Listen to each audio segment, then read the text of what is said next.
Hi, everybody. It's Roxanne. So, apparently, my first recording had no sound.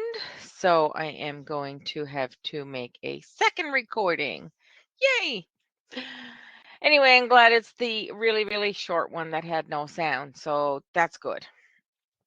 This is going to be literally less than 5 minutes. So, I'm going to have a look through some of the is only like 3 things that I feel it wasn't covered well enough in the review, and that covers everything that you guys need to know for PowerPoint for this course. So, the first thing we're going to talk about is changing the slide size and page setup. So, this is under the Design tab and under your slide size. So you can simply choose a different size as a standard or a widescreen. These are now made for presentation boards and smart boards and TV presentations. And as you know, most of our TVs and everything like that, even our monitors and stuff, is more of a widescreen layout. So you can use standard, which would probably be the safest bet, or you can go widescreen. But that's just a simple click of a button. It just reorganizes it so you can use maximum or you can do ensure fit, which means anything on your slide will make sure it fits. But that's really not what I'm after right now. What I want to show you is the custom slide fit. So we're going to have a look at the custom slide fit options. And here what I want you to think about is a lot of presentations that you could be viewing now could be being viewed on your smartphone because a lot of people can do a lot of things on their phones. So if you were to create a PowerPoint presentation and you were asked to save it as a video, as a little MPV file, and they wanted it in the layout of a smartphone, you would be choosing something like portrait layout. And then if you chose portrait layout and you said okay, and you went ensure fit, you're going to see now your slides look more like the shape of a phone. So it just wanted to let you know that there is the option of reorganizing how your slide will look for you.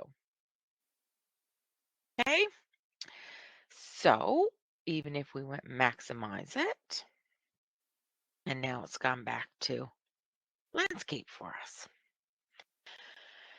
So that's super easy. It applies to all the slides. It's right there. Perfect. Now, the next thing I was going to talk about was grouping, but this slide was created just for the purpose of grouping. So you can go back and look through the videos that I have posted last week, and that will talk to you about the grouping and ungrouping of images and how when you change it, you can change them all at the one time as opposed to having to do individual changes. So make sure you go back and read those or watch those videos and learn about the grouping and ungrouping. And then finally, the last thing we wanted to talk about was the headers and footers, because I don't think I touched on that at all. So that is under your Insert tab. And the first thing I want to do is actually delete what is there and apply it to all. So now you have a slide and you don't have any headers or footers on it. So you want to be able to put your name into the footer. So you're going to go to the Insert tab and you're just going to go into the Headers and Footers button. And when you open it up, you will just select Footer. And this is how you get the automatic slide numbering right here. And this is where you get the option to do not show on title slide, which we would make sure is selected. And here is where you would put in your name. And when you say apply to all, it will now be on each slide. bigger so you can see it.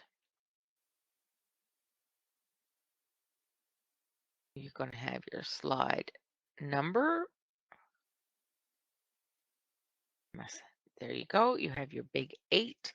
And then on the other side, you're going to see the name. There you go. And that is on every slide for you now.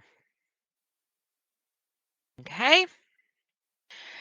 Now, footers is where you would display the information on your actual slide. But there is also the notes and handouts. So if you go back into the header and footer button, you'll see notes and handouts.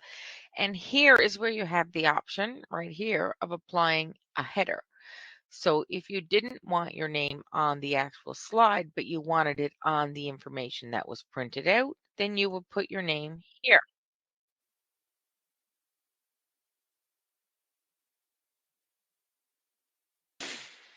And that would display on your notes. So then you would apply to all. And then if you went into your preview of your notes,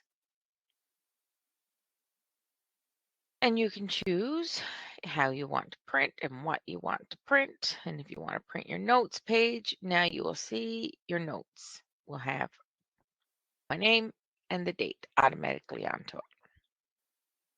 So this is where you're going to do it. It's just under the Insert tab and headers and footers.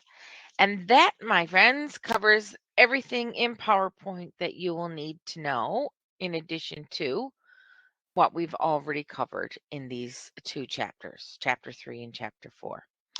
So that's it. I'm going to end the recording, and you guys know how to get in touch with me if you have any questions.